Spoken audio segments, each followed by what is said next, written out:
The laughter echoed like glass shattering, sharp and cruel. I stood frozen at the entrance of the wedding hall, clutching the small envelope I had dared to bring.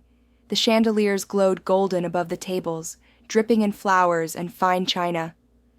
My cousin twirled across the dance floor in her lace gown, radiant under the spotlight, while whispers trailed behind me. "She really showed up," one aunt hissed. "She'll ruin the pictures," another sneered. And then, my mother's voice, calm, deliberate, cutting through the music. "You shouldn't have come. You'll only ruin her day." Her words landed heavier than any stone. Eyes turned. My cousin's smile widened, as if my humiliation was the final gift she needed. The world tilted. My heart beat loud against the violin music. But in that moment of silence, as the DJ's mic screeched and the guests' laughter rose, I whispered to myself, "They think this will break me. They have no idea what's coming." Because the truth I carried, the proof no one expected, was about to shatter everything they believed. Before that night at the wedding hall, my life had always been lived in the shadows of comparison. I wasn't the golden child of the family.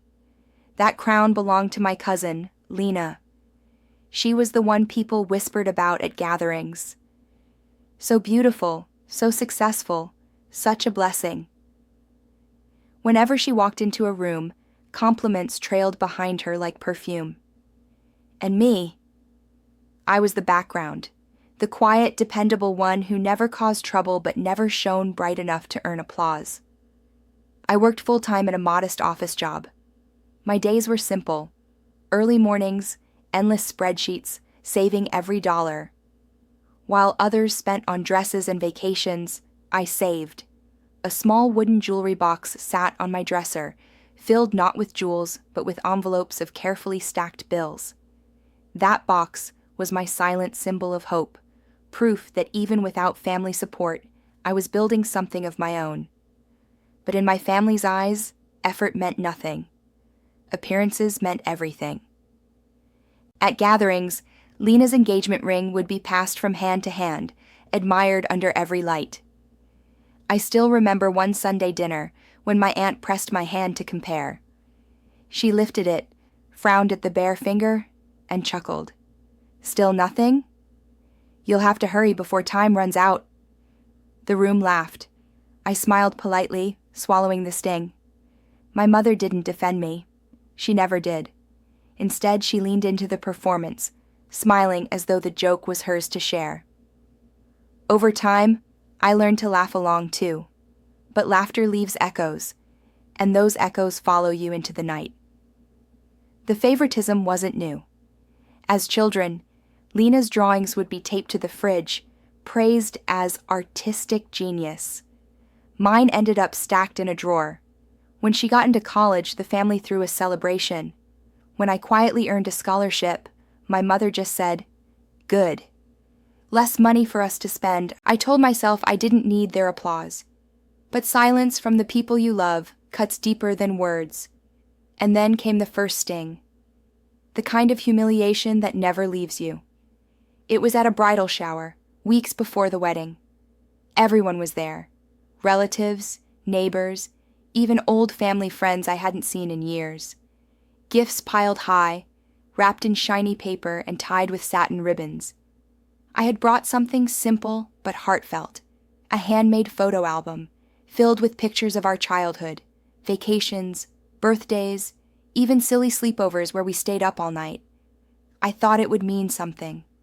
When the moment came, Lena opened it in front of the crowd. Her smile faltered. She flipped through the pages as though each one were a burden. Then she laughed, loud, sharp, dismissive. "This? Really? Did you just print pictures off your computer?" The room chuckled with her. My mother shook her head, embarrassed, as though I had shamed the family. And just like that, my gift was set aside, overshadowed by designer handbags and crystal glasses.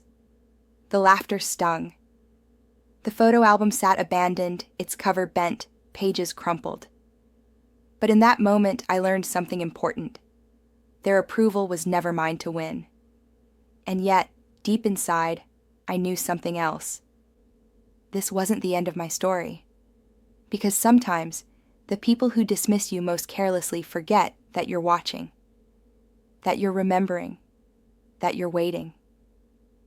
Waiting for the moment when the truth will turn the tables. And mine was coming. The bridal shower humiliation should have been the peak of it. I thought I could swallow it, let the moment pass, and return to my quiet life. But humiliation has a way of multiplying when certain people sense weakness. Lena and her mother, my aunt, seemed to thrive on it. Every family gathering became a stage, and I was their favorite target. If I spoke up, I was jealous. If I stayed quiet, I was antisocial. They turned my existence into a running joke, and soon the laughter spread like wildfire through the family. My mother never stopped them. In fact, she joined in, shaking her head, sighing dramatically, as if I were a constant disappointment she couldn't explain. Sometimes I wondered if she thought mocking me publicly would make her look like a better mother. But silence isn't invisible. It eats at you. Nights became longer. I'd lie awake staring at the ceiling, the sound of laughter replaying in my head. I'd feel the weight of every unspoken word pressing down on my chest. My body reacted before my mind did. Tight shoulders, restless sleep, sudden headaches. Stress has a taste, a metallic bitterness that lingers on your tongue. And it didn't stop there. Lena began spreading stories, subtle digs that grew into bold lies. She'd tell relatives that I was too unstable to handle responsibility, that my bad mood ruined family dinners. At first, I brushed it off as gossip, but then people started treating me differently. Invitations grew fewer. Conversations ended when I walked into the room. My world, already small, began to shrink further. Isolation is a cruel thing.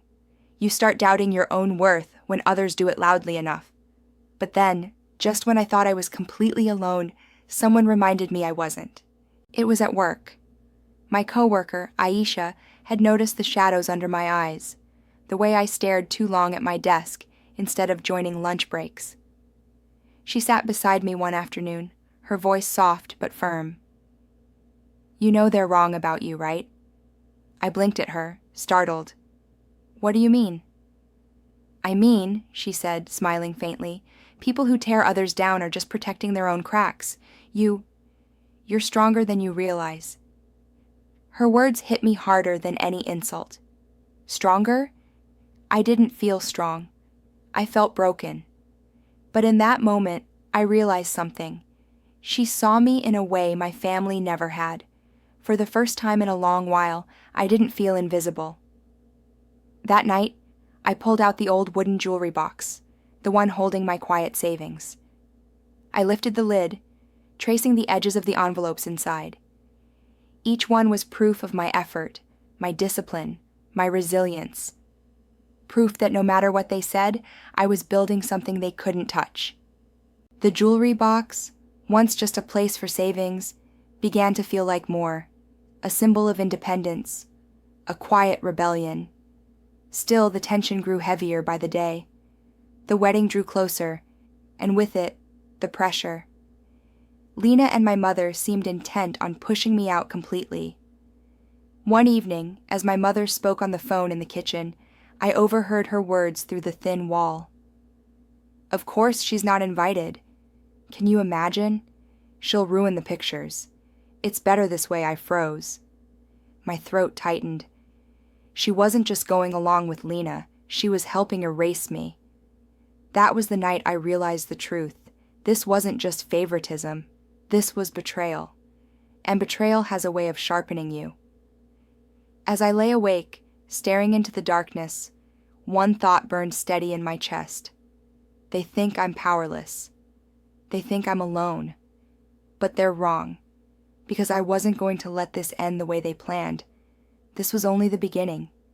The closer we got to the wedding, the bolder they became. It wasn't just whispers anymore. It was action. The official invitations had gone out, gold embossed and wrapped in satin ribbon. My mailbox stayed empty. No envelope, no ribbon. Just silence. When I asked my mother about it, she didn't even bother pretending. "You weren't invited," she said simply, as though it were obvious. "It's for the best. Lena deserves a perfect day. You'd only complicate things." The words carved into me like ice. Her perfect day? What about the years of effort I'd put into this family? The countless times I stayed quiet to keep the peace, sacrificed for harmony, swallowed my pride. All dismissed with one cold sentence. And then, as if to twist the knife deeper, she added, "Don't make a scene. Don't embarrass us further." I wanted to scream, to demand why I was always the embarrassment, while cruelty paraded as celebration. But the scream never came. Instead, I nodded, walked away, and let the silence burn inside me. But something changed that night. I opened my jewelry box again, running my fingers over the envelopes. Months of savings stared back at me. In the beginning, that money was just for emergencies, maybe a chance to move someday. But now I realized it was also leverage, freedom. Because the truth was, I had proof they didn't know about, proof they would never expect. Last year, when my grandmother passed, she left behind journals, stacks of them. I had been the only one who cared enough to box them, store them, and quietly read them at night. Hidden between faded ink and fragile pages were confessions, stories of how money had been borrowed from my grandmother's savings to fund Lena's luxuries, vacations, and even her engagement ring. At first, I didn't want to believe it, but the entries were clear: dates, amounts, reasons. And my aunt's name appeared again and again. They had stolen from the very woman who raised them, and then they paraded as if generosity ran in their blood. I hadn't told anyone, not yet. But the truth sat heavy in my hands like a sword waiting to be unsheathed. And just as I was debating whether to use it, Lena doubled down. She posted on social media about her wedding, lavish teasers of her dress fittings, the custom cake, the guest list filled with people who matter. In every caption, the words twisted like barbs, designed to exclude me without naming me directly. Family members liked and commented, feeding the performance. I stayed quiet, but inside, my silence hardened into steel. The final blow came a week before the wedding. My mother cornered me in the living room. "I heard you've been asking questions," she said, "looking through old things that don't belong to you." Her eyes narrowed. She knew about the journals. "Stay out of this," she warned.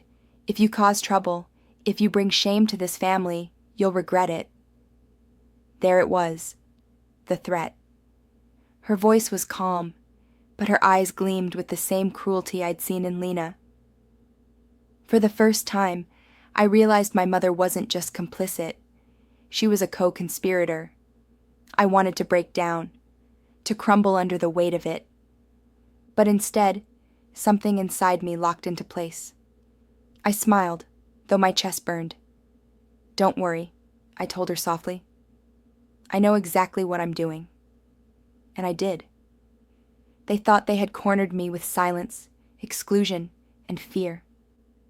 They thought I'd retreat, as I always had. But they underestimated me. They forgot the quiet ones are often the ones paying attention. And I had been paying attention all my life. As I closed the jewelry box and slid the journals back under my bed that night, a single thought carried me into sleep. They think they still have control. They don't. The days leading to the wedding felt like living in a storm. Rumors swirled faster than I could track. She's unstable. She's jealous. She might even show up and cause a scene. Every whisper carried my name, and every relative I encountered looked at me with thinly veiled suspicion. My aunt's voice traveled quickest of all, feeding lies to anyone who'd listen. She painted me as the black sheep, the bitter cousin, the danger to Lena's happiness. At work, I tried to keep my head down, but even there, the tension followed. Relatives of relatives whispered to coworkers, turning my personal life into gossip. Some looked at me with pity, others with doubt. The walls of isolation closed tighter, but I didn't crumble this time. Instead, I started documenting everything. Every post, every comment, every message that slandered me. I screenshotted it, filed it, and stored it in a neat folder on my computer. Every conversation I overheard, I wrote down in detail, noting the date and time. My jewelry box wasn't just holding my savings now, it held USB drives, copies of journals, and a trail of evidence that formed the backbone of my quiet rebellion. For once, I didn't feel powerless. I felt prepared. And while I gathered proof, something else shifted. I started speaking more with Aisha, the co-worker who had first reminded me I wasn't alone. She became my anchor. Over late-night tea in her tiny kitchen, I confessed the weight of it all. The exclusion, the betrayal, the journals. Her eyes widened, but she didn't laugh, didn't doubt, didn't dismiss. "They've built their house on lies," she said firmly. "And lies don't last. But you're building on truth." Truth. The words settled in my chest like fire. Meanwhile, the wedding preparations reached fever pitch. Photos of Lena's dress rehearsal flooded social media. Relatives shared pictures of invitations, gold foil glinting against velvet paper. Every detail screamed extravagance, and every time I scrolled past, the message was clear: you don't belong here. But what they didn't know was that I had no intention of crashing their party in desperation. No, I was waiting for the moment their empire of deceit would crumble under the weight of its own arrogance. The journals grew heavier in my hands with each passing day. My grandmother's shaky handwriting told a story no one else dared to speak. A story of theft, manipulation, and betrayal buried under years of silence. One entry stood out most. Today, they took again. Said it was for Lena's future. I stayed quiet. Maybe silence is love, or maybe silence is cowardice. I closed the journal that night with tears burning my eyes. My grandmother had been silenced, just like me, but I refused to let her truth die in ink. The more they tried to erase me, the stronger my resolve grew. Every insult became fuel. Every rumor became proof. Every night of sleepless anger became clarity, and the symbolic jewelry box, once a place of saving, was now a vault of power. It held not just my independence, but their downfall. By the time the wedding week arrived, I was no longer afraid. I was watching, waiting, documenting. Their empire was cracking, though they couldn't see it, because the day of reckoning was coming, and no one, not even my mother, could stop it. The wedding day arrived, draped in gold and roses. I hadn't been invited, but I was there, not as an intruder, but as a witness. My heart thudded in my chest as I stood at the edge of the hall, watching guests swirl in gowns and tuxedos. The chandeliers spilled light like waterfalls, and violins laced the air with soft, sweet music. Everything shimmered with the illusion of perfection. And then my mother spotted me. Her face froze, her eyes slicing through me like blades. She crossed the floor with practiced poise, her voice low but sharp. "I told you not to come. You're ruining this." I held her gaze, steady and calm. "No," I said softly. "I'm not the one who ruined this." She blinked, startled by my composure. Before she could answer, the MC's voice boomed through the hall, announcing Lena and her new husband as they made their grand entrance. The crowd erupted in applause, cameras flashing like fireworks. Lena twirled in her glittering gown, basking in adoration. Then her eyes found mine. Her smile sharpened into a smirk, the same one from the bridal shower, the same one that had haunted me for weeks. That was the moment I stepped forward. The music faded into whispers as I walked into the center of the hall. My footsteps echoed against the marble floor, louder than the violins. A hush spread across the room, tension rippling like static. "Excuse me," I said, my voice steady, ringing across the crowd. Before this celebration continues, there's something everyone deserves to know." My mother hissed, "Stop this." Now. But I didn't falter. From my bag, I pulled the journals, the fragile pages of my grandmother's handwriting. I held them up for all to see, my voice clear. "These are Grandma's journals." And in them, she wrote the truth about how her money was stolen, again and again, for years, to pay for trips, jewelry, even this wedding. Gasps cut through the air. A fork clattered against a plate. Lena's face drained of color, her smile cracking. "That's a lie," my aunt shouted, her voice trembling. "She's making this up. She's jealous." But I was ready. I placed a journal on the table nearest me, open to a page where my grandmother's words trembled in black ink. "They said it was for Lena's future. They took my savings." I stayed silent. Guests crowded closer, their whispers swelling into a storm. Relatives exchanged shocked looks. Some shook their heads, others glared at Lena and her mother. I met my cousin's wide eyes. "You built this perfect image on stolen love, on silence, but not anymore." The silence that followed was suffocating. Even the violins had stopped. All that remained was the sound of Lena's shallow breaths, her hands trembling against the skirt of her gown. My mother reached for my arm, desperate. "Please, don't do this." "You'll regret it." I turned to her, my voice calm, final. "No, the only regret would be staying silent, like Grandma did. I don't want apologies. I want change." The words rang through the hall like a verdict, and in that moment, I felt the shift. The masks slipped. The empire crumbled. The audience wasn't looking at me anymore. They were looking at them, at Lena, at my aunt, at my mother. For the first time in my life, I wasn't the one under judgment. They were. The silence after my words lingered like smoke. Then the cracks began to show. Lena's groom shifted uncomfortably, glancing at her with suspicion.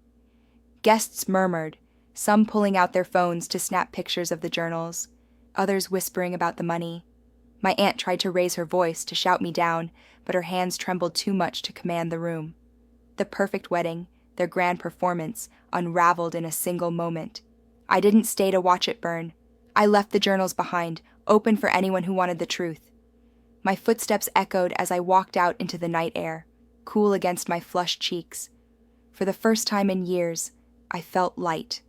The fallout came quickly. In the weeks that followed, the family fractured. Relatives who once mocked me now called in hushed voices, asking if the journals were real. Others defended Lena, accusing me of jealousy. But the damage was done. The illusion of perfection was gone, and no amount of denial could restore it. My mother tried to reach me too. At first her messages were angry, furious that I had embarrassed her, furious that I had exposed the truth. But eventually, anger turned to silence. She stopped calling altogether. For a while the emptiness hurt, but then I realized silence from someone who never defended me was a gift. I was free. I focused on building a new life. I moved out of the house I once felt trapped in, using the savings from my jewelry box. Each envelope became bricks of independence. I found a small apartment with peeling paint, but windows that flooded the room with sunlight. For the first time, the walls around me felt like mine. The jewelry box sat on my dresser, just as it always had. But now, it wasn't just a container of savings. I placed the journals inside, alongside the remaining envelopes. A vault of truth. A symbol of both the pain I had endured and the strength I had found. One evening, Aisha visited. We sat on the balcony with tea in our hands, watching the sunset stain the sky in gold and crimson.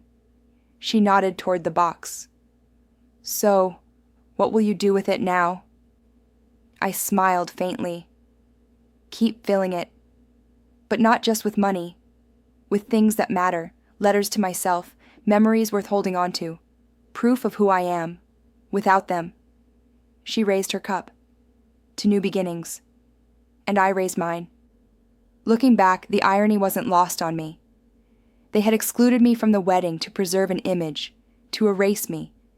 But in doing so, they gave me the gift of clarity.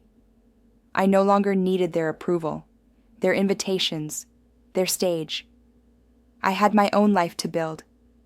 Sometimes, late at night, I still hear my mother's voice, the sharp edge of her words, the dismissal in her tone. But now, it doesn't sting the way it used to. Now, it reminds me why I walked away.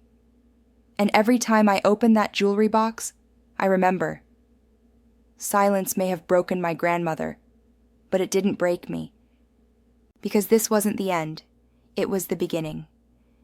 If you've listened this far, maybe you know what it feels like to be pushed aside, to be silenced, excluded, or made to feel like you don't matter. Maybe your story looks different from mine, but the pain feels the same. I want to ask you, have you ever faced favoritism, betrayal, or the abuse of power from people who were supposed to protect you? How did you rise above it? Share your story in the comments.